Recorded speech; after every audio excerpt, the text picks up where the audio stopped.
a trip to my house. Really, Krett? Really, Krett? Oh my god. Hey everybody, welcome to Really, a show where we kind of just talk about Smite and everything in between. It's me and Krett, as per usual, right here on a new channel with a new time slot. Different look as well. Anyway, what the fuck is up, Krett?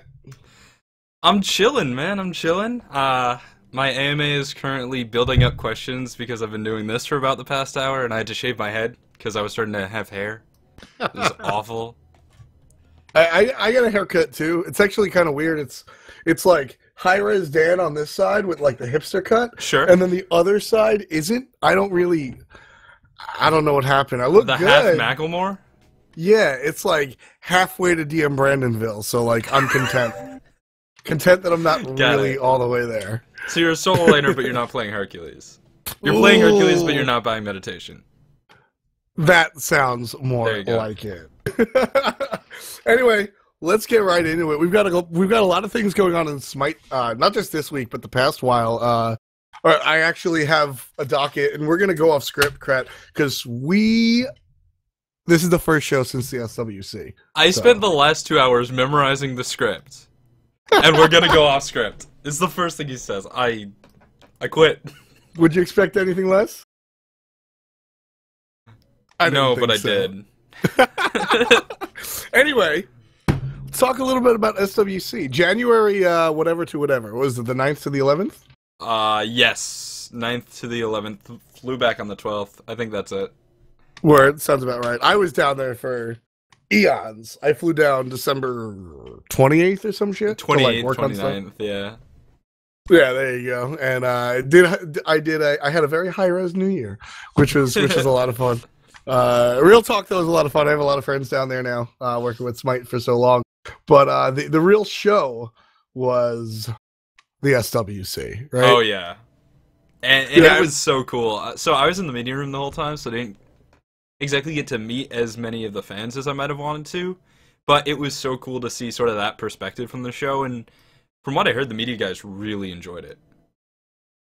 Yeah, I mean, it was a dope show. Lots of, like, the production value was out of this world. Shouts to Axum and everybody else that like was a part of everything, including, Hi-Rez, but not limited to Hi-Rez.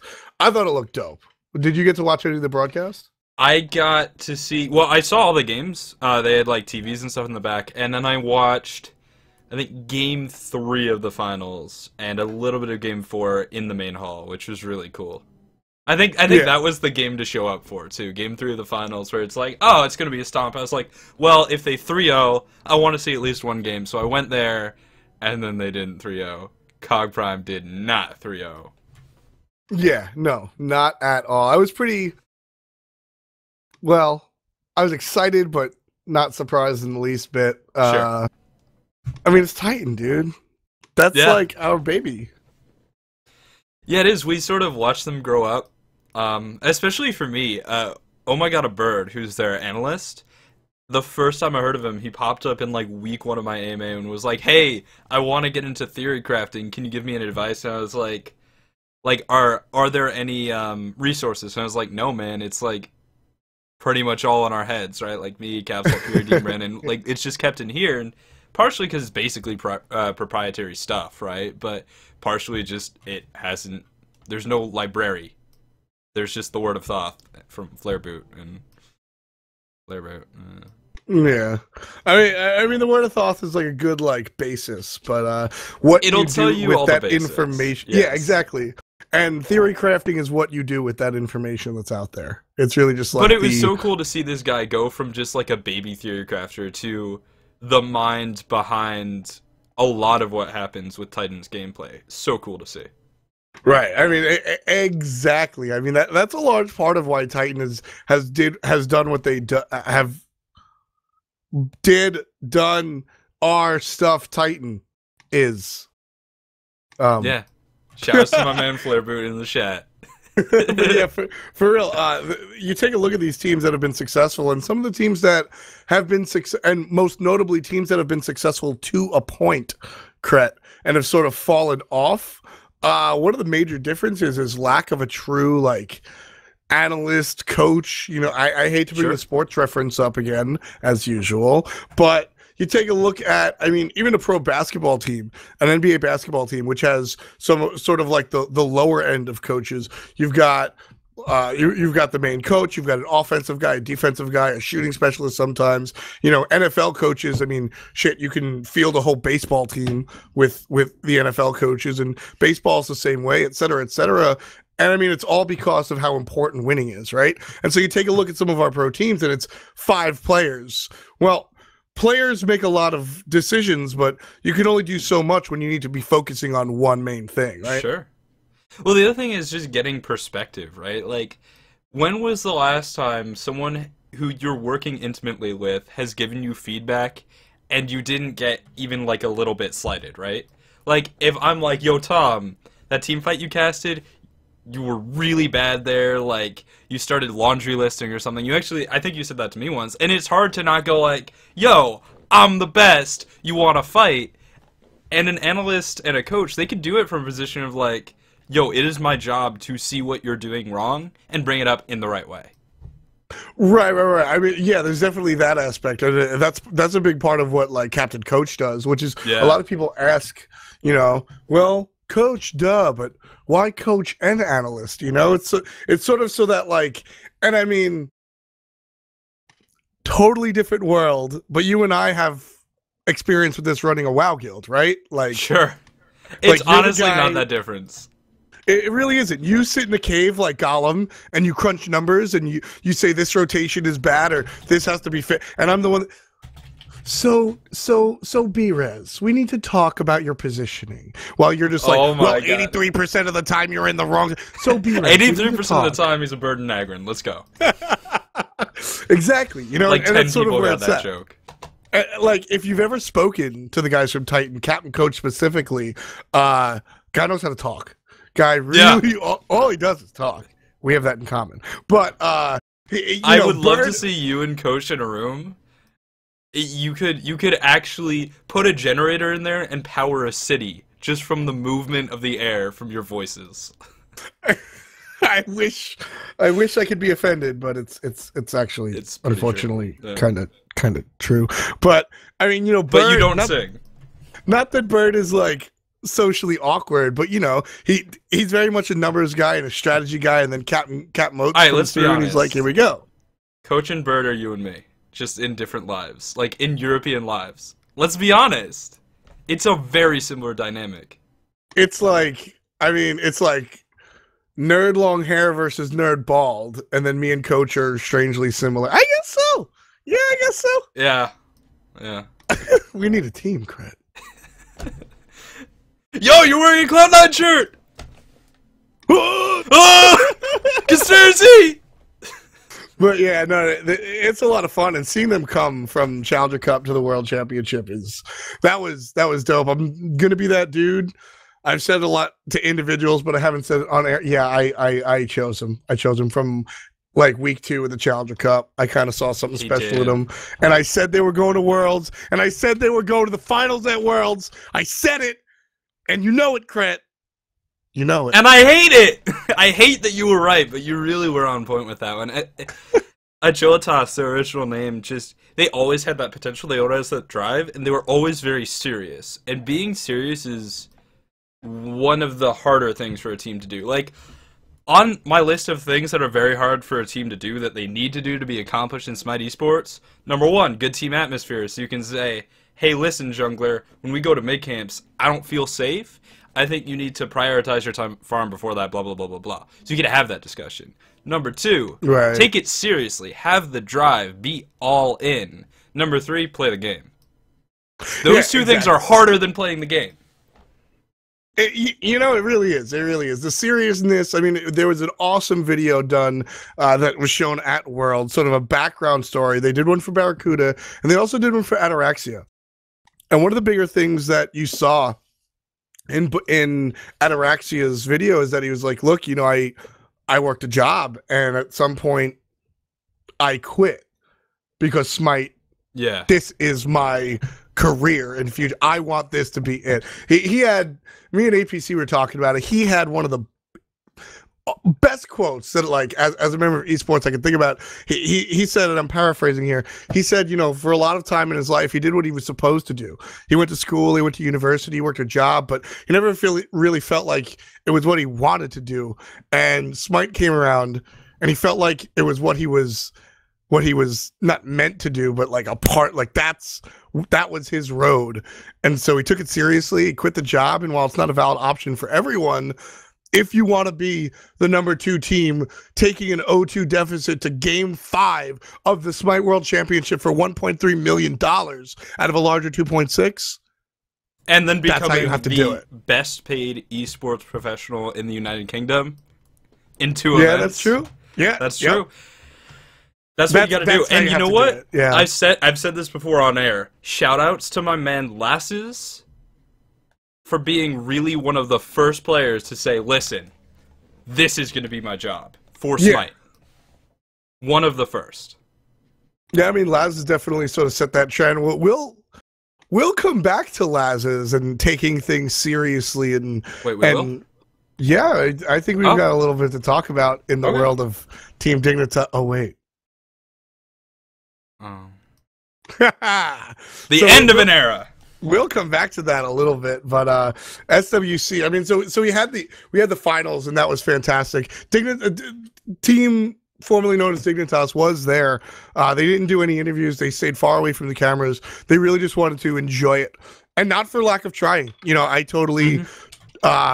Management had scheduled Lazarus for an interview without him knowing, so that was kind of whatever. And I'd asked Ching, and he was a little about it, and then he gave me a final answer of no, I won't do that. They really were just there to like enjoy the Smite scene, watch the games, be a part of the community. They really wanted no touching of like the cameras or anything. And on a side note, it's really cool that they showed up. Because the Smite community, we get along swimmingly, which is so cool, and something that can eventually get lost in esports. When you're going on your 10th year of a game, like Dota All-Stars, Dota 2, eventually you can get almost more drama than friendship, right? And that's not sort of a specific call, it's just sort of like, that's how things end up. And right now, everyone in Smite is pretty friendly, which is great. Yeah, I mean, it's definitely... It's interesting. I like to see the teams when they're not competing be friendly. I kind of groaned a little bit, I'm not going to lie, when we brought the captains out. Hi-Rez brought the captains out of the 2 finals teams, and you got Anister going. Kelly was like, all right, captains, what do you have to say to each other? Yeah. And Anister was like, good luck. And Ataraxia, what do you say? Well, I'll have to say I wish them the best of luck. And I was like, no, say you hate each other. Say you're gonna lose. Say you're going down. Feel the Aries. Like, have Anister just come up like, yo, I'm a gank you. None of that. There was none of that. Which, whatever. It's a missed opportunity. Right. But going along with what you said, I do really enjoy just how friendly the whole... Like everybody is. Everybody's just down to hang out, and we all know we're a part of something real and something big, and it's just, we're waiting for it to explode, and I think SWC was the catalyst.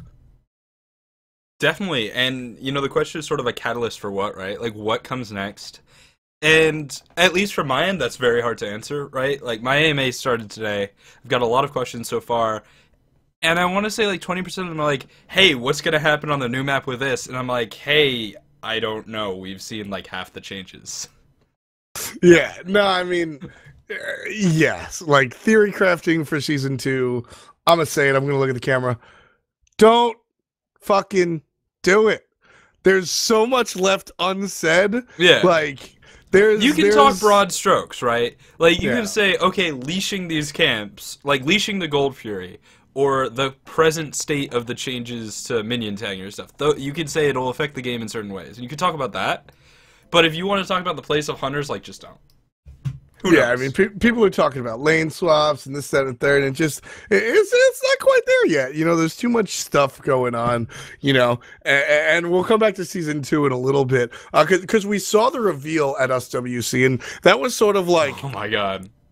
That was one of the cooler things about the World Championship was because I talk a lot about how esports events are carefully named events because it is very much sport. I mean, I was there. I know a lot of people were there to see the sport of, who's going to make it to the final.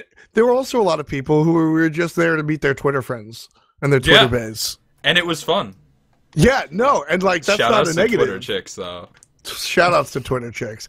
That's very much a real thing. Like esports events are not the half and half. The percentage is off, but it's like half sport, half convention, right? Sure. A large part of that is bringing not just the casual sport fan, but just the fan that's a fan of the game that wants to go interact with some internet friends and stuff like that. That very much so is a huge part of it. So what Smite did was they didn't just have games, in between sets. They showed a lot of videos.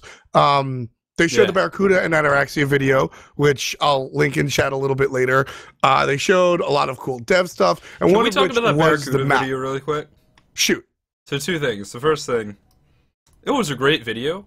I actually did Media Day, and I was with the esports guys, so we watched Barracuda. It was me, Weekend, Incon, and Lionheart watched Barracuda crawling out of bed like 4 times in a row, 5 times in a row, yeah. Which was so awkward.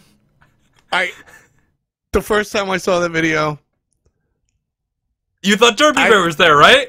Yes, I didn't think he was alone. Everyone thinks that. I know. It was so awkward. I was sitting there like, "You're my man, Barra," but what? And then he came out and he's just like, "Look how rugged I am," and he like flexes. And I'm like, well, okay. Barracuda probably does wake up like, you know what? I'm the best hunter. I mean, honestly, probably not. That's how Reels wakes up. Yeah, that's true. Reels wakes up to his cup of tea and he goes, "Oh, not in the best semifinals. Hunter." Not in the semifinals, though. Rip. But Yeah, Barracuda wakes up and he goes, "Man, I'm so nice. I'm very good at Smite, but there are tons of other players out there I think I'll make just as some good." people cookies today. And then the other thing is, at the end, people ask me, where did the AMC pick come from? They're saying it's a pocket pick that Kot's been working on for a long time. No. At the end, Barracuda's on the hill, and he's like, what really relaxes me up here? And what you don't see is, as soon as the camera cut, he got stung by a bee. Oh, God. And he just looked. He said, "I know what I must do." I hate you. It's true. It's the truth. You can ask him. I will, and it's not the truth. It totally is! Why would I lie to you? I mean, we never lied both to you know in my the life. truth. We both know the truth. I mean, AMC's been viable the whole time, and just, it's a truce? No one's picked him? Like that time when Jean Queen, no one picked him. Well, that was actually an unspoken truce. Yeah, but, it was. I mean, the whole AMC thing, and I mean, I don't want to get too into X's and O's here, but, like, it's something that you and I have talked about, and analysts and people in the know have talked about this forever, and it was just a duh pick. AMC is fine. He's a direct counter to Apollo because he actually clears faster than him. If you hit all of your basics, because that's all the fuck AMC does, you're Gucci, and if you build a comp around him like Anubis, you can actually use him. It's what we've said for months. So are you saying that Nantan was actually right when he picked him in week 2 of the SPL? No. Okay, good, because Nantan's never right. Good. Okay. Just establishing that.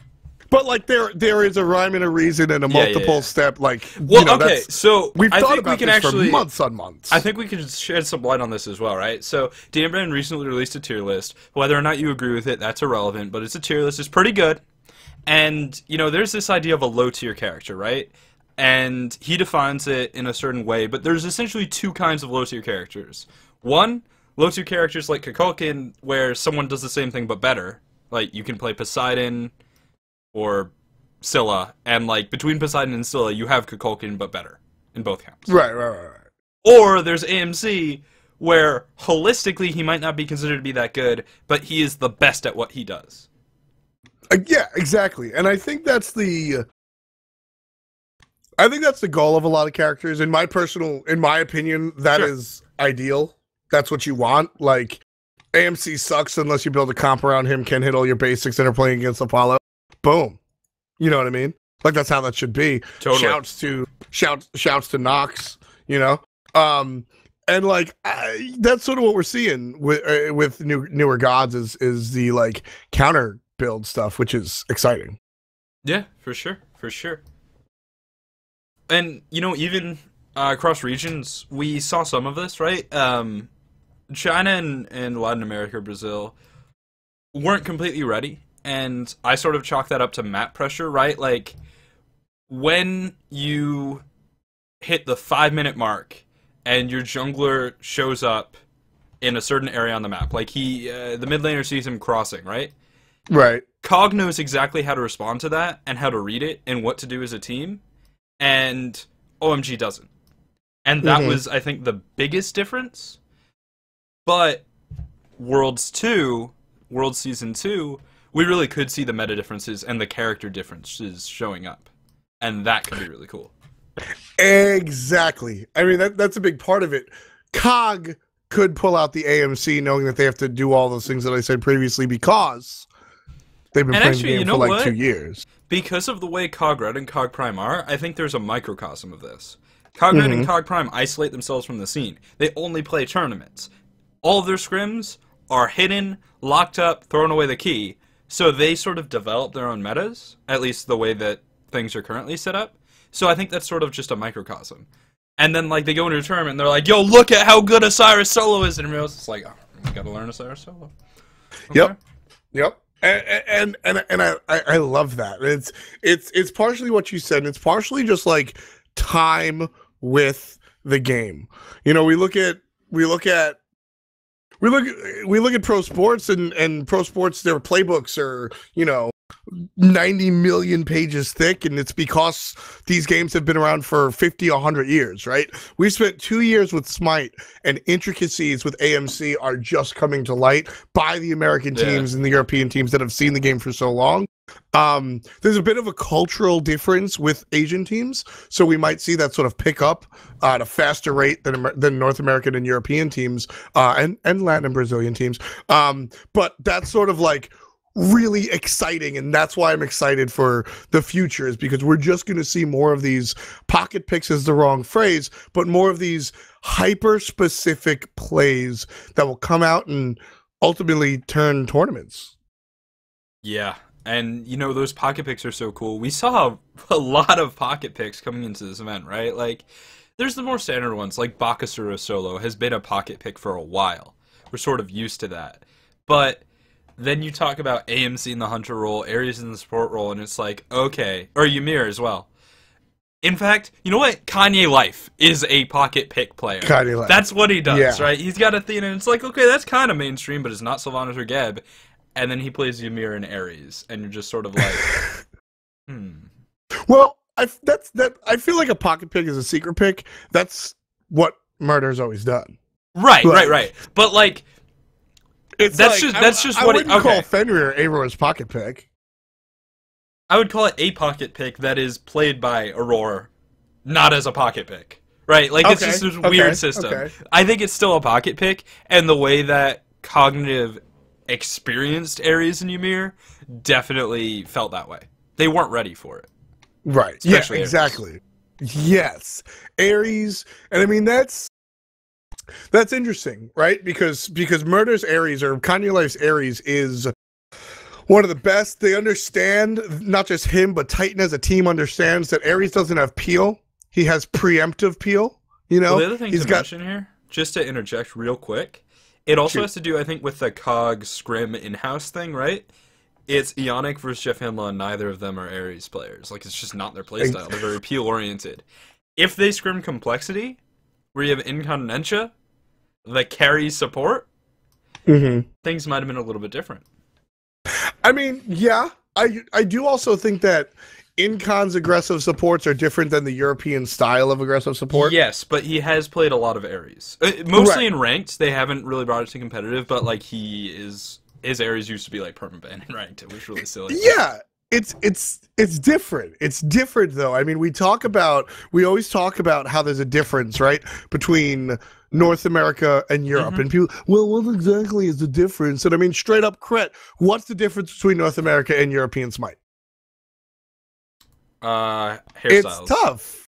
Hairstyles. Rip Pretty Prime's hair. Oh my god. Yeah, it was such a shame. I was so pissed. Dude, the Titan guys came in. For those of you that don't know, Pretty Prime had this like huge like hipster fro. It really pissed me off. Honestly, he was like the Swedish. He was like the Swedish Jimi Hendrix. He had this huge hipster fro with a bandana, like pushing it up. And then he came in and said hi to all the Titan guys, and I was like, "Where's Pretty Prime?" And he was like, "It's me." And I was like, "Oh, your hair is missing." And I knew I wasn't crazy because Brandon did the same thing. Brandon did the same exact thing. It was really funny. But yeah, I mean, one of the biggest differences is the support role. It's so much more, I don't want to say aggressive in the sense that Incon is aggressive, but it's so much more preemptive than reactive. We see a lot of like Geb is a proactive Geb is a reactive guardian, right? Once you get CC'd, you put the shield on. He's also very American. It's very Egyptian. Interesting. He's very shut the hell up. He's very North American. Like people play him in Europe and hate it, but you're saying Egypt is in North America? Dude, that's cultural racism. Really, Krett? And that's, ladies and gentlemen, the show. But yeah, it's like a very North American phenomenon, the whole Geb thing. Even when he was the #1 pick in the game, Europe was like, "Well, man, we get it, bud." You know, on that note, I want to talk about Aurora and go from there actually into Georgia. So Aurora played in North America in the last season, and it didn't quite work out. Fat Chunk Assemble was a team that had a lot of potential and probably still would, but it was just sort of weird. Right? Like, they were just a weird team. They did weird things. It didn't fully come together. Like, they didn't understand. They were in puberty. They didn't understand themselves as a team. Team puberty. Can I say something hostile? Yeah. It was their hunter. Okay. But there are other issues, too, I would argue. Anyway. There were other issues, but I would call them complexity level if they had a different hunter. I would not call them wild cards.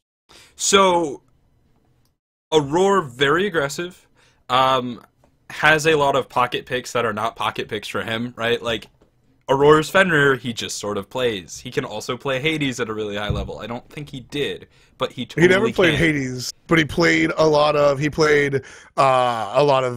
Ares, Fenrir, Bakasura. Thor support is a very Aurora type deal. And like, I mean, it's very European what he's doing as well. It's more European flavored. Like, when he plays his aggressive supports, he's aggressive. Yes. He's very much in your face, following the Trix tank and Connie Life school of, I'm gonna fight you. I'm not a supporter. I'm half a jungler, right? Yeah, I won't say the whole like Fenrir, Bakasura, Thor thing is European, but when he plays the way he plays Ares, he plays it very Euro. Yeah, I think the way he plays in general is a little European. Is more European than North American. Yeah. And we actually are going to see him on a European team in this coming season. He's playing with, I believe, Shadow Nightmare and Frostiak, which is a very interesting decision for multiple reasons. Yeah, so and that's just sort of like caustic. It sounds like a very volatile team, but if it works, it could be really cool. This is a powder keg team. Yes. They're going to impress a lot of people in 4 weeks, and then Aurora left that team and is going back to North America. Wow, that was quick. Already blew up. I feel like they had a team meeting and Aurora was like, "Fuck this shit, I'm out," and just bounced. I don't think it had anything to do with ping, whether or not that's what they say. So we'll see. Yeah, but my argument would actually, I think Dirgius would fare better in North America, right? So Dirgius is he's a shitter, but he's my shitter, right? I just sort of really like his play. It doesn't fit in Europe because it's reactive and peel focused. He is like, his Geb shields are really quick, even when he was on I-5 and losing everything that mattered. And so I think he would do better in North America than Europe. Just sort of, it is interesting to see these different play styles popping up in different regions, but yeah, rip that team. Yeah, I mean, that was one of the coolest things, and I mean, will forever be the coolest thing, because we don't get international Smite until the World Championships. Think about that, folks. We get 8 to 12 weeks of SPL. We get exhibition tournaments all throughout the year, the final weekly. We get wild cards, a kickoff LAN, a playoff LAN, wild cards, like I said, which is online still, all of which are regional, right? And then finally World Championships come, and that's where we got to see everything else. We got to see, SK's European style of what I was called. I mean, there's no fancy word for it, just the reels play. Like, Zeros jumps into a bunch of people. It's very Laz's-esque. Zeros jumps into a lot of people and gets everybody low, and then just, and Rom shoots the shots from the side, and then Reels walks in and gets a pentakill. And that whole Hunter cleanup is very North American. So we got to see SK play against North American teams, and, well, we know what happened. The other thing I want to mention is, just following suit in some other esports, what if we had mid-season All-Stars? That is something that I would really like. It's totally a fan service event, is the thing. Like, who gives a shit? And it's great! I like it better. Because, not that there was any fan service in our SWC. There wasn't. But, if there was, it would be alleviated with All-Stars. And that's not to say that I'm sure at some point during the creative process of setting up World Championships that fan service was a thought. I'm glad that there was no visual. If there was fan service, it came across a sport, and that's like the marketing dream, right? Like, that's the marketing dream. Pull off fan service without, like, actually giving anything up for it. Like that exhibition game on day 3. Like, was kind of dope, right? Like, we saw, awesome. Like, Wolfie and Zapman and Knight, and, like, that was so cool. Zapman play. And Zapman was just like, you know what? I'm just gonna kill everybody, because I'm Zapman, and I'm the best. And it was great, and he was. Yeah. And what I mean by fan service is sort of just like, all right, we're gonna set up the brackets so that we can guarantee, Team Stars play against Team Stripes because that's cool, go America. You know what I mean? Like, there was no intention, there was no, like, playing with that shit to, like, create a better spectacle. It was pure sport. There was add-ons, like videos and stuff like that. We talked about that, how it's sort of a convention of sorts, but there was no, like, altering of the sport to bring fans into it. And that, I think, is really important for, like, the... Right. integrity of everything. And the sport told its own great stories. I mean, just to backtrack a little bit, despite the fact that Aquila only came in second place, only won how much money, right? 100,000 plus each. It's still one of the best stories in esports. Esports. In all of esports. I mean, and that's... We'll have to get in depth into that sometime. Maybe talk to the guys from Titan, because their story is as long fantastic. As we don't have Ataraxia on the show, I'm good. Their story is fantastic, and that's really dope. We didn't have to have any of that. And because this is the first world event, it bodes well for the sport to think that there's no fan service in the future. But with that mid-all-star game, with that mid-season all-star game, you get all that out of the way. Yeah. For, like, less, I don't know, for let's say I created a game and I was a less than scrupulous individual and I just wanted, max views, and I crafted brackets to be a certain way to get max views. I could avoid all that by having a mid-season something or other. Two things prevent that, though, for Smite at the moment. It's a lot of money, dude. Yep.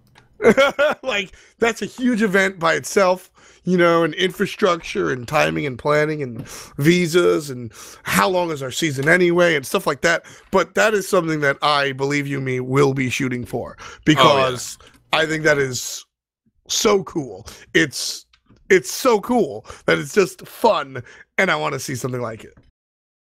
Yeah, that'd be awesome. All right, so just to let's throw in a little bit of our own fan service. What would be right now your all-star duo lane?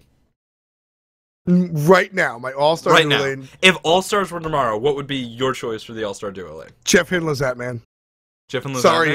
Sorry, Europe. Okay. If I was forced to pick Europe, I would say Jeff Hinla Reels, but Jeff Hinlazat, man, I think that would be the ideal duo lane for Team F. I would want to see play Allied Kanye Life. Really? Yeah, I think that would be really fun. Really? Allied? Because you gotta take into account there's gonna be player cams, right? So, like, Kanye Life's gonna kill someone, and you're just gonna see Allied like, again? Still? I left Incon! Why are you still getting kills? What?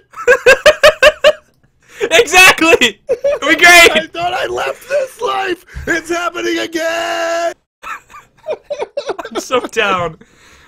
I'm so down. Allied, I really like Allied. I really like Allied's playstyle. I like that Allied is a team fight hunter. He's not a lane hunter, though, so I was very surprised. You know, and this is sort of my analyst wet dream, right? I would love to see someone go through the team fights of a match and break down, like, the actual meat and potato stats for hunters. Like, how many auto attacks did they fire in a team fight? How many of those did they hit? Which targets did they hit? How many auto attacks could they have fired if they just held down left click? Stuff like that. How long did they live? And I'd love to see that compared. Because right now, the stuff we say about hunters isn't incorrect, but it's just sort of intangible and vague anecdotal. And intangible. Yes. Yeah, exactly. I mean, like, I am super. And then we like look at player damage and tower damage. We're like, yeah, that's how it ties in. I mean, I'm like, dude, I believe that my hunter analysis is the best of all my analysis. I feel very strongly when I say things that, like, shut the fuck up. I feel very strongly about how I feel about Allied is one of the best teamfight hunters. His positioning is fantastic. He gets a lot of long-range basics, can use his abilities to the best of his ability. Zapman is one of the best initiating hunters, and Reels is one of the best cleanup hunters. I love your choice of the word initiating, because it's really not initiating. It's really just being horribly out of position, and this team just comes running. Well, he's great at starting fights. Yes! And his team converts. Yes. You know what I mean? And, like, that's, like, I feel very confident in that, right? These are after hours and hours and, frankly, days and weeks of watching these pro players play. But if you go, hey, where's your work? Show your work. I'm like, teacher, I failed the standardized test because it's all intangible. So, I mean, in some distant future, the year 20XX, we'll have the Elias Sports Bureau or somebody, like, map that shit out. Or maybe it'll be MLB Star, who knows? That'd be awesome. That would be really cool, just to see it just once. It would be so much work, though. Oh my god. So, what's happening this week? This weekend? What's coming up? So it's coming up this weekend, as we shift gears from the SWC. Everybody's talking about the future of Smite Esports and, like, when next season is going to start. And when we have this week, is it this weekend already? I believe so, yeah. Let me just double check on this. But either way, the next up and coming thing is the Smite Combine. It's January 24th, which is this weekend for North America, and January 25th for Europe. And basically, it's really interesting. It is a combine for Smite, and if you guys are unfamiliar, it's an English word, but it's generally thought of as the NFL Combine. Right, and what the NFL Combine is exactly what the Smite Combine is going to be. It's potential pro players, free agents, rookies, up-and-comers alike, that sort of test their mettle. I don't know. Players will be randomly drafted onto teams, and teams will play specific times of the day they sign up. And so it's going to be there won't be any, like, skill challenges. You're not going to see, like, accuracy of basics, which in this analyst's eyes would be the perfect combine, you know? Show me, like, supports, like, give me all the supports a hog off or some shit. I think that would be awesome. But it's not what we have. We've got games going on, which is the next best thing, right? Because instead of raw skills, it's, like, in-game stuff, so that's pretty fun. So you're just going to have all these, I believe it's platinum and above or diamond and above. Here, only players who have obtained a rank of platinum or higher in Conquest Leagues are eligible to sign up, right? And so you sign up, and North America the 24th, Europe the 25th on Saturday and Sunday. And what that is, you get drafted to a team, and you show your stuff. And coaches, analysts, a bunch of people will be out there scouting, both officially in the stance of Hi-Rez, and what they do with that information, I don't know. Have you heard? The other thing that I'm wondering about, are these scouts going to be able to listen to comms? That'll be interesting. Because that would be really cool. I mean, it's logistically a pain, and I would not want to have anything to do with the logistics of that, but listening to a player's communication is one of the most telling things about them as a player, in terms of potential, in terms of where they're at. Communication is crucial. It really is. And that's a big part of what makes a player a player. I mean, the best supports in the world are separated, sure, by mechanics, but I think the gap between how mechanically gifted a lot of the players are is not as big as the gap between communication. Well, especially looking at the most standard supports, Athena, Geb, Sylvanas, right? What's mechanically intensive? Sylvanas' pull. Yep. That's almost, like, there are other things that are, like, little tricks and stuff, and, like, not getting juked on your Geb shockwaves or whatever. But mechanically intensive, Sylvanas' pull. Yeah, it's Sylvanas. And there's, like, positioning that's important and blocking and stuff like that. I think there are mechanics, but you're right. It's not as mechanically intensive as, say, Hunter or an Assassin, for sure. But, I mean, perfect example, El Brochacho. Very underwhelming when it comes to his mechanics. We saw that a lot when he played for the amateur team that was posing in the SPL known as Thirst. He didn't know he didn't know he's hit his stuns or his buttons or anything, but if you ever listened to their comms, he sounded just like Jeff Hindla. He actually streams to twitch.tv/Dota base turd. One of the it's not as bad as Incon's YouTube name, but we'll get there. Yeah. Just very, like, in the beginning of the season when the team was, like, fresh and had, like, a future, just so much communication and the right communication. And I sat there and I said, man, you know, if he was put in a better position to win, whether it was with a full team or in a Challenger Cup or against other teams that weren't as strong, El Brochacho would have flourished as a player. I don't think he'd walk home with a $1.3 million check in his hand. But I think that El Brochacho, if he continues to do Smite, still has a future because of that communication level. So, like, comms are a huge part of it. You're right. Yeah, I mean, and it's not... It's a difficult skill to learn. It needs to be guided. And, you know, so if you guys are looking to play in Season 2 in the Challengers Cup, or the SPL or whatever, and you have one thing that you can think if you want to work on one thing primarily, comms is probably the place to go, right? Right. And it's not just, you can't do it alone. You also need your team because you want to figure out what do we want to communicate, right? There is a line of talking too much. You need to figure out where it is. So some teams might want you to call your CCs, right? So that you can call the CC chain, right? Okay, stun, I'm going to silence, I'm going to knock up off of that. And some teams will just do that naturally, and it totally depends. So that's a really big point to grow.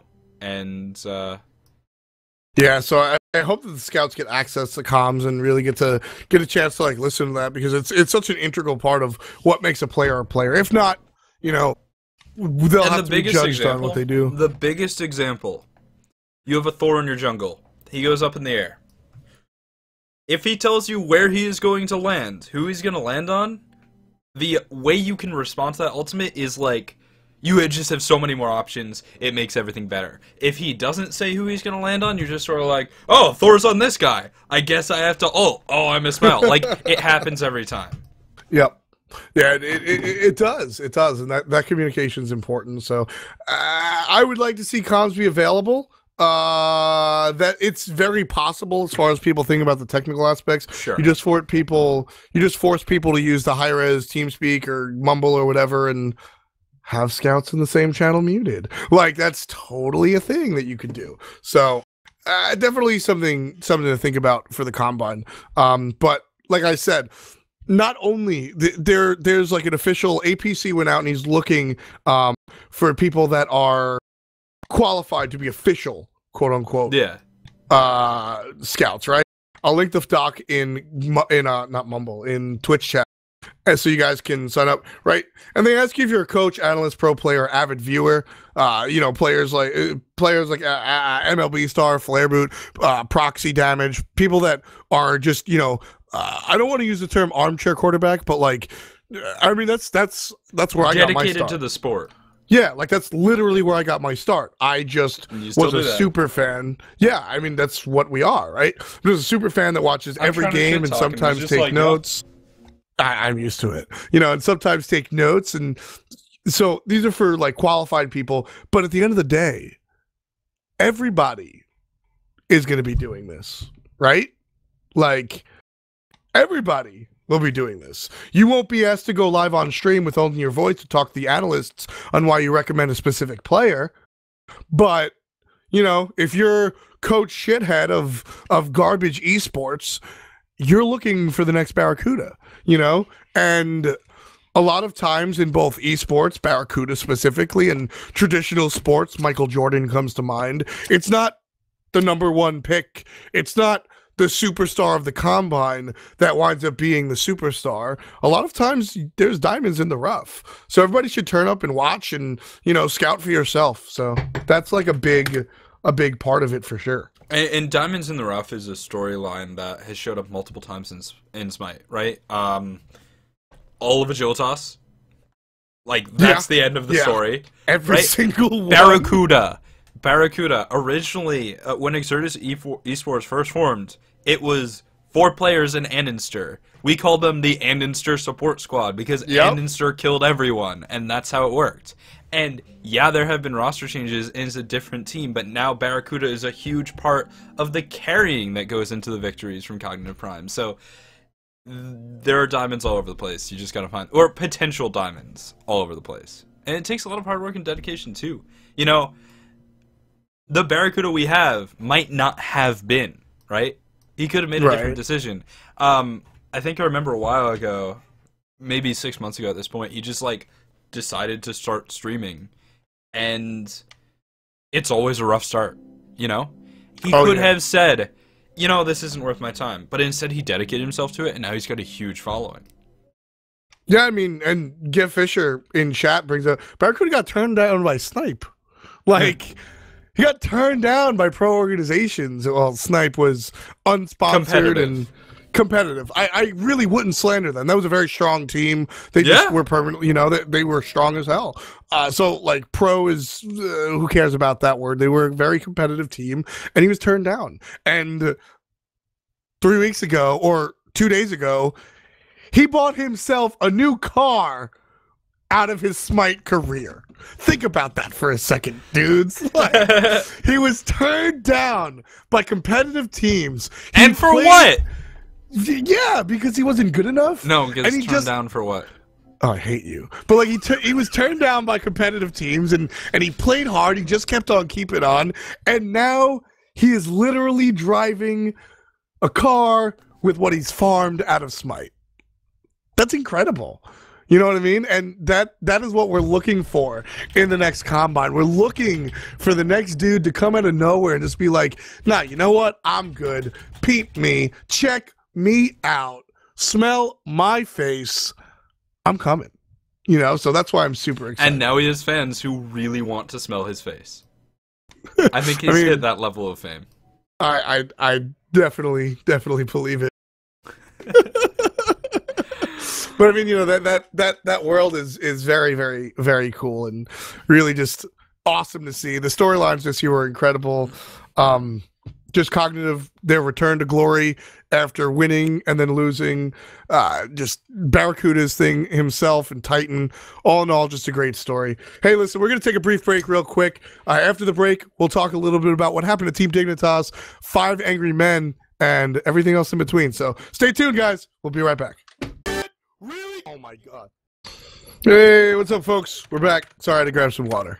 But we're back, and we're talking about Team NotSoDignitas, aren't we?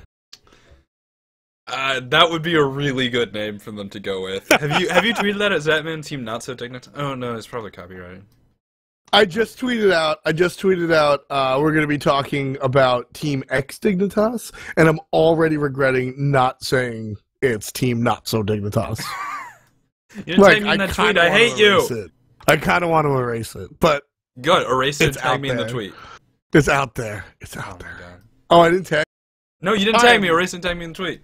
I'm really horrible at it. Just tweet it yourself and I'll erase mine. All right, fine. I'm gonna tweet now. You take me like 15 seconds of just staring into my monitor and the camera. But anyway, that is like the biggest. That is the biggest change that we've seen in Smite this week, this month. I mean, shit. Team Dignitas has been a pillar of the community, really. You know. Like they've really tweeting, you're man. Tweeting, yeah, I figured that. They've really like solidified themselves as a huge part of what Smite does. Dignitas, the yellow and black, instantly recognizable, and just they're still a team, but the sponsorship is gone. The identity hopefully will stay. I really think the identity of Smite's Team Dignitas is very much Zapman, Laz's, Tolly type deal. Like I think that is the real identity of the team. So you think it's the players and not the brand? I think with the amount of time they've been in Smite, yeah. Okay. I think it's the players. Can I draw a comparison here? Yes, please. Compared to the TSM lineup that won Smite launch, do you think they were more brand oriented? Yes. And Dig is more player oriented. Oh yeah. Aside from maybe like the first few games where it was like, yo, Dignitas, it really did feel like it was the players.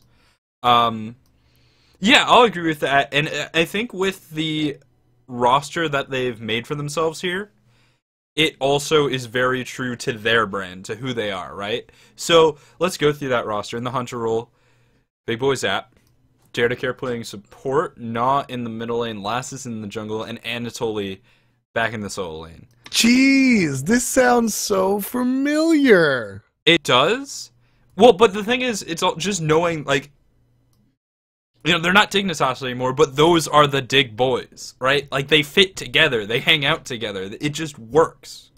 Yeah, it really does. I mean, they don't have a player house, but they live together for the most part. Tolly, Zap, and Lazarus, who, you know, I'm not saying that Dare and Gnaw are lesser parts of the team, but Tolly, Lazarus, and Zap are the core of this team. They've been the core of this team. That's what we've come to expect. They live together. They are the heart and soul of Team NotSoDignitas. And that's really, really, like, that's what it's about, guys. You know, you talked about Team Solo Mid and Lobster, Cuvo, Trickstank, they're all characters in their own right. We know that because we've hung out, right? I mean, some of them stream sometimes. Trix has streams. I don't think Lobster does. I don't think Cuvo Lobster does. streams. Lobster streams without a webcam. Okay. Which not as good for branding, but like it's still out there. It's great, and to be completely fair and even, Lobster streams are top tier quality. It's great if you want to watch a pro and learn from a pro, and he's got like little quips, and his accent is adorable, but there's no webcam. He has no webcam, and that hurts branding. It definitely really does. So when TSM won the launch tournament, TSM largely won the launch tournament. You know, there is no. There is no Cuvo ponytail like there is Laz's bicep, right? That's what I'm talking about. So, Dignitas, or NotSoDignitas, I think, is the one team that can really do this. Yeah, out of all the teams in Smite, and remembering, like, just Snipe, right? Snipe was an unsponsored team, but they were never their own brand, really. Like, they had a logo, and that was as far as... And, okay, yes, they were technically their own brand. Were their brand. And Shing and Allied... I don't know, it never felt I'm that completely disagree. Okay. I have to disagree. I think Shing and Allied are not together anymore, obviously. Allied on Complexity, which is more Allied than it is Shing. I think that their breakup and the split was what was A, needed for the team, B, what was needed for both of them as individuals, and C, the best move possible for everyone involved. I'm really happy with their breakup, especially all of the YouTubes and the Reddit threads about like Allied and Shing breaking up. Like it was amicable, you know what I mean? But like the Titanic parody, I remember that with Shing singing, dude. Starting to tear up a little bit. I know, but I don't know. Snipe as a brand just never felt like, like I'll give you Allied, but like it just wasn't that strong. Like it was like, yeah, Snipe, they're like the Smite players that are like super. They're Smite players. That's what they do. But I don't know. It just didn't felt like it created that much stories. The downfall of Snipe was that they had 3 other players that didn't matter as far as like like, you know what I mean? Like Allied and Shing they're both big streamers, they're both big personalities, they're both very different. Well, and that's also very different now for complexity too. Like Incontinentia is doing YouTube and streaming and is very successful, as is Weekend. Kiki's stream recently started up like right before Worlds and just incredibly successful. And Cyclone's been the newest member of the team. I don't think is really publicly branding the same way, but he's also just sort of like... He's just sort of like a legendary player. He's just this guy who, over the past year or so, has gone in and out of the competitive scene, recently been staying in, plays whatever he wants in solo lane, and is just ridiculously good. He's sort of, I think similar to Game Hunter, the sort of player that can make his own brand simply through gameplay. Cyclone? Yes. Yeah. And now Game Hunter did it because he was mechanically near perfection. Yeah. Cyclone just does whatever he wants. Yes. And I think that's a big deal. I agree. Just on his gameplay, as well as the Volcania branding. That sort of, he just comes into chat and spams that and tries to snipe my casual games on Smite Game. But on a serious note, that's a brand. I completely agree. Oh man, that was so perfect. Game Hunter, didn't do anything. Homie didn't stream. Homie didn't do press. He didn't show up to every tournament either. He didn't do interviews. He was definitely their most sub player, and yet it's Game Hunter. He was one of the biggest names in Smite at a time. Yeah. And I mean, I actually do think Cyclone is that good. I think he has the potential to be that good or better.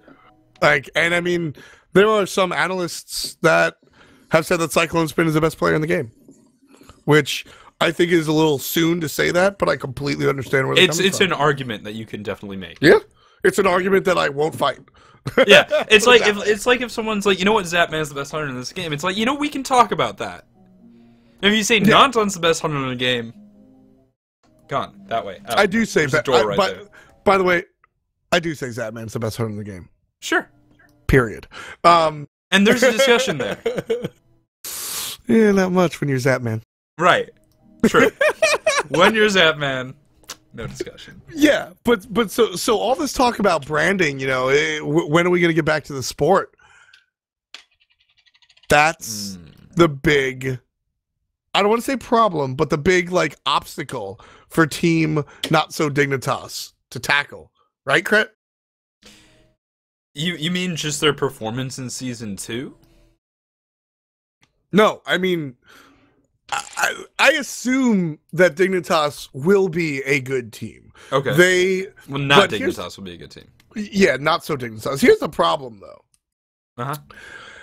Dignitas already had a project. Dignitas's project was that they needed to fix what happened because they were one of the best teams and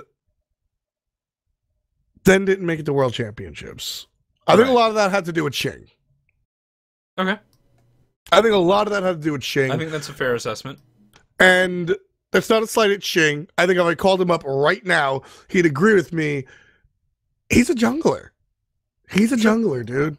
Like, he didn't impress anybody in solo lane. He's a jungler. And so I think the removal of him and putting Anatoly back there is big. It's very, very, very big. So, but that's still a project, right? You've got to return totally there. You've got to play competitive matches as a team again. It's a team that they're used to, but it's still like a process. It's not that simple. You know what I mean? Here's the problem, Krett. What's the problem? They also have to create an entire brand. So for those of you that don't know, Dignitas has dropped Dignitas sponsor. So Laz's and Zapman and company aren't Team Dignitas anymore. And they don't plan on getting a new sponsor. They plan on doing it DIY. They're going to go punk rock style and do it themselves, which is scary as hell. Yeah. I mean, so in part, I think they have some experience doing this, right? Like, Lassus was able to quit his job and stream Smite before you could quit your job to stream Smite. Yeah. And, he did it. He made it in that respect. And that's sort of a similar stream of income, right? Like, that's what they're looking and they're talking about. Then there's also winnings and stuff throughout the season. Important clarification. I meant this, I didn't say it. The team dropped the sponsor. Dignitas said, Team Dignitas did not say, screw you, Laz's. Laz's and Zapman said, we're moving on. Huge important note. Yes, very important. Huge important note that clarification be made. Sorry to cut you off. Totally. So I think they have some experience in that regard, but I'm not sure they have the right business experience or branding experience or sponsorship experience or stuff like that, making deals, negotiating, finding streams of income. I mean, maybe they would want to get a manager at some point, or maybe Tolly's just going to do it. So how many other organizations in esports have been bred like this? Do you know, Krett? No, I don't. That's your thing. CLG, Counter Logic Gaming. Okay, true. And Team Solomid, kind of. Reggie, yeah, Team Solomid. That was a little more solidified. Right, if I'm not mistaken. It came from a website. It was a website and everything. But basically, what happened was Hotshot GG, right? He was a player. He quit his team. He dropped out of college and decided that he wanted to make Counter Logic Gaming. I'm going to read you a whole bunch of names. Hotshot GG, Vodo, B-Chen, Matcom, Seoshin, Katrian, Taste My Ump, It's Slicer, Tybar. And then Gluex, Gunny, and Trix Yogurt. Do you know who these people are? No, I have no idea. These are staff members of Counter Logic Gaming. These are staff members that don't play any fucking games. Right. They're just staff members. This is what it takes. And this is the president, executive vice president, director of finance and operations, general manager, art direction, an agent, a store manager, a chief technical officer for website. And then if your website wants to have content, which is very important for sponsors, you need writers and editors and stuff like that. And the list goes on. And sure, writers and editors are a little superfluous, but everything else is like what is needed to run a professional organization with multiple streams of revenue. And I'm not saying that the Dignitas guys are stupid. I actually think that Anatoly is one of the smarter people we have in our scene. I think Anatoly is like extremely intelligent. And I think that there's a lot of intelligence in that group of I think there's a lot of intelligence in that group of players. And in that, I hope they're intelligent enough to realize that they need more people. Like, I mean, we have Arison in chat right now, and he runs his own team. There's a lot of people involved in these things. 5 people that also have to be the best in the world at their game. Shouts to Dare to Carry in our chat. That's 2 huge burdens to carry. And like I said, there are other teams. I won't shoot them in the face. There are other teams right now in our Smite team that if they did this, Krett, I would say fuck off. You're not going to do it. Right. You're going to fail miserably. And Team NotSoDignitas is not that team. I have faith. I think they can do it. They can do it. Will they do it is a difficult question, right? Is it likely?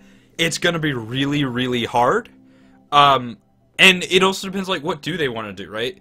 Or what steps do they want to take? Is it just saying, all right, this is our team, this is our name, sort of like Snipe was, and then getting some sponsors, and then, like, slowly expanding? Or are they going to make an organization like CLG? An organization that can then go and pick up other games in their sports? And that decision probably hasn't been made yet, or will be remade in a year, in 2 years, depending on what happens. Well, I mean, the other thing I imagine it's just a Smite initiative. For sure. For now. But my point is that, like, it's a potentially volatile setup, right? Like, Smite teams are not set in stone at this point. There are roster changes on some of the strongest teams, right? There are teams who have gone to Worlds and could be sitting like, you know what? Maybe we need a roster change. Maybe not. Who knows? Or you know, like, TSM completely reorganizing. Fnatic completely reorganizing. So, what happens when a team like NotSoDignitas decides that they need to make a roster change? That can get very, very weird. So, there are definitely a lot of hurdles to jump. Potential hurdles. Yeah. No, there's definitely a lot of, you know, that's exactly what I mean, dude. There's just so much stuff that I trust that the guys have thought about, because I know that this wasn't a wake-up decision. Like, I know that the team didn't wake up and go, today we're going to get rid of Dignitas and do it ourselves, yeah? Yeah, let's drink a beer. Like, I know this was a very, like, this was a long thought process. Again, it was a long thought process that ended, all right, let's get rid of Dignitas and get a beer. Yeah. That might have been how it ended, but I would be very surprised if I spoke to the guys and they said, oh, yeah, it took them less than a month. No. Gotta be a difficult decision. Yeah. No, it's... And so, it means you also have to have confidence in the 5 people that are making up this group. Not even talking about them as a Smite team, but this group going on a business venture. Right. Yes, because that's exactly what this is. That's exactly what this is. There is 2 things at play. There is the game of Smite played by Zapman, Lazes, Noah, Anatoly, and support specialist Dare to Care. And then there is Team NotSoDignitas, yet to be named, TBA, who cares? And they're 2 separate ventures, right? Dignitas very much has to think about both, which is why I really hope that there are more people in the wings to help them. Because, and again, not a slight at the players, I don't think that they need help because they're shitty. I just think they need help because they're human. And that's just human nature. Like, it's a huge undertaking. It is. It's gigantic. My personal biggest worry is if there's a falling out of any kind on the team. Not like interpersonal, just sort of like eventually ShadowQ and Zapman broke up. Eventually Xing and Allied broke up. And that's really what I would be worried about looking at this, but man, I don't know. They can do it. I think most people are saying they can do it. Yeah. Emphasis on can, because wow. I mean, yeah, let's see what Chad has to say. Just say yes or no if you think Team NotSoDignitas can be successful in breeding their own brand. But I you know, that's like a big, that's the question, and that's what I'm going to be watching. And you know what, Krett? I'm friends with these guys, and I really hope they succeed. Really? But if they fail, that's entertainment, and that's a story. Like, as a sports fan, I'd pay just as much attention to pick a sport during the off season as I do during the gameplay season, because of exactly what we're talking about here, right? I watched the actual, Knicks. I'll watch the actual Knicks win 5 whole games in an 88-game season, right? I'll watch them play the game of basketball and watch their screens and their plays and their X's and O's and all the things that make me like basketball. And then in the off season, I'll watch the suit and ties take over. The business minds do what they do. Let's look for a free agent. Let's attract this free agent by talking to this free agent. Now player A is coming. He's really good friends with player B. Player B is coming. Just kidding, player A, you're not here, but player B already signed the contract. Stuff like that's very interesting. And that's what we're going to see here. We're going to get an outside of the line storyline for Smite, which I think is great for Smite fans. And there really is no B. I don't know why I started off that. But it's really great for Smite fans. Well, actually, there is a B. There is a B. Informally, that's sort of what we're doing right now, right? This is the interim between Season 1 and Season 2. It's happening, and, you know, we didn't mention it, Shing going to 5 Angry Men in the jungle. That's a little bit of what's going on. Now, it's not between NotSoDignitas, because these teams aren't run by NotSoDignitas, it's run by ShadowQ and MaceTheFace. But, I mean, they're both very experienced players, and it'll be interesting to see more trades. The brothers Hearthstone. The brothers Grabowski. Oh man, yeah, no, I mean that'll be very interesting because I mean 5 Angry Men, is that their path? Do they want to be their own brand? I thought they were just kind of doing what every other team does, and like when a sponsor comes along, they'll take it. Who knows? Probably. I think most teams are under those circumstances, especially because it can be hard to look down those sponsorship deals and contracts. But. Yeah, it's just sort of like that sort of thing, right? Like trading players, reforming rosters, and it's very much business as much as it is sport, which is interesting. It's so interesting, and I mean, like I said, as an avid Smite fan, that's what you want to see. That's the other thing to account for. We're going into Season 2. The map's going to change. The meta's probably going to change. Who do you want on your team going into change? Because that's very different from who you want on your team going into, we've been playing this meta for the past 6 months.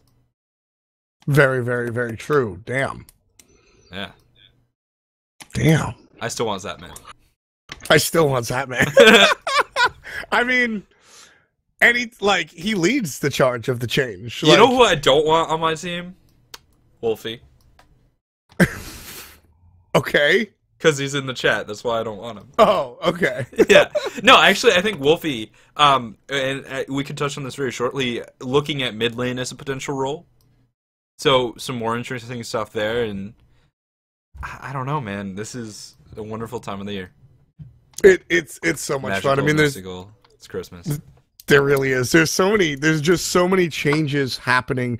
We see Shing on 5 Angry Men, Wolfie going to the mid lane, possibly Team NotSoDignitas starting a huge business initiative with a huge change to the game. God, I wish those guys luck. I want to see them succeed with every fiber of my being, and I think they can. But it is a very real possibility that they fail. We also see Europe. I mean, dude, I wake up. There's a different European team. Yeah, it's true. Remember that time Aurora was going to go to Europe? And yeah, then apparently it wasn't. Yeah, we reported on it an hour ago, and then 45 minutes ago he stopped. Like, I mean, Europe is just volatile as ever, and I mean it's just crazy. Well, the other thing to mention, and this has not been fully resolved. Shouts to Little Sympathy, who is a very active Twitter user for Europe. Involved in a lot of banter. Involved in a lot of banter. You can say troll. Reporting Exotic returning to the scene, who's a guy who played a while ago. This is a prime time for players to come back. Yeah. Now, maybe players like Suntouch who didn't really make it all the way in Season 1, players who have never made it all the way like Dirgius, or players just from a long time ago like Mordekaiser or Jakio, or players who... Oh, wow. Yeah, like, before your time, my son. Yep. I mean, that's just crazy stuff going on, and that's what the future is, right? So, I mean, in closing, I guess I wish, seriously, on a serious note, I wish the best of luck to Team Dignitas, and I have faith that they can do something. It would be, I mean, it goes without saying that it would be great for them, right? I think it would also be great for the game of Smite. Yeah. To have their very own, not... Because that's a story, right? Like, cognitive gaming is very much born of Smite, but in a different way than this would come. So, Cognitive gaming is born of Smite with a suit and tie, and this is born of Smite with a jersey, right? Right. Very different, very cool. Yeah, so I mean, there's just I really do. I wish them luck, and I'm going on record saying that I think they can do this, and it's a positive thing for a lot of different people if they do.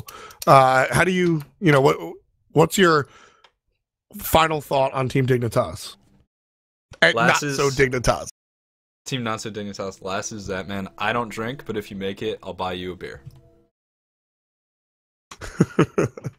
Yeah, that's so just so crazy. It's tough to even think about for me, especially going into season 2. But like we said, we've got Wolfie potentially moving into the mid. Tons of new teams coming out of Europe. Shing on 5 Angry Men with Shadow Q and his brother. And he fits right in. He's kind of angry. Yeah. Shing, Dignitas doing their thing as well. So a lot of crazy stuff to look forward to. And that we'll get a little bit deeper into next week on our show. Really, Krett? Really?